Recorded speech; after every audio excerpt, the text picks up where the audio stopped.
Welcome back. Well, it's time for Matt's pick of the day, and today he's chosen Novak Djokovic on an unbeaten trail this year with 39 victories, 8 titles including a Grand Slam in Australia and 4 Master Series titles as well. Well, he was up against a young 22-year-old Dutchman named Timo de Bakker, ranked 71 in the world. So Matt, why have you chosen this one today?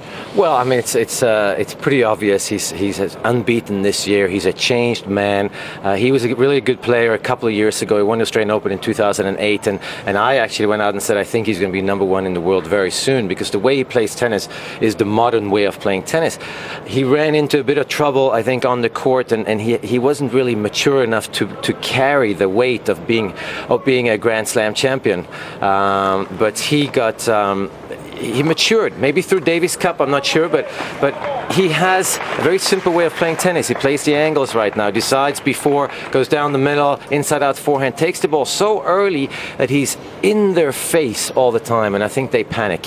And he's very aggressive off that first shot, isn't he, after the serve? And a risk taker and pretty brave out there. Well, he's a risk taker, but he picks the right choice, and he commits to his decision, and he's not second guessing himself. At least that's what it looks like. And he's good off of both sides. His forehand was a bit weaker before, but it looks like he's reined it in. He hits with more topspin, more angles, and again, he's using his movement in an aggressive manner.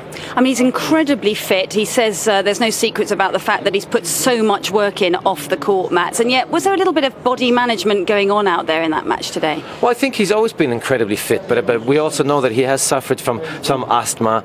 He's had cramps physically. But for example, here in the match, he's 2-0 up, and he's 4-2, 15-love.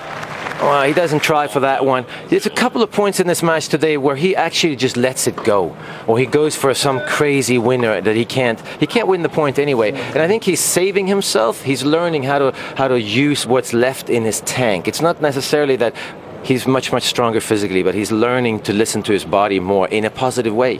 Would you have done that during the course of a Grand Slam? Oh, 100%. I mean, people never thought I got tired, and I really didn't. And I think the best players don't get tired because we do listen to what you have left in the tank, and then you choose tactics accordingly to what's working that day. If your legs are tired, then shorten the points. And I think Novak has just learned that.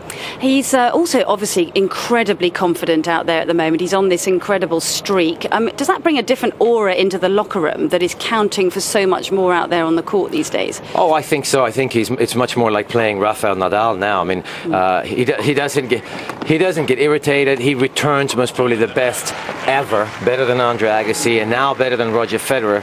So it's a tall mountain to climb before you start the match in a 3 out of 5 set match against Novak. Then you get into the match and you realize he's solid on both sides. He's serving much better. He returns the best. So mentally, it's an uphill battle from the first point.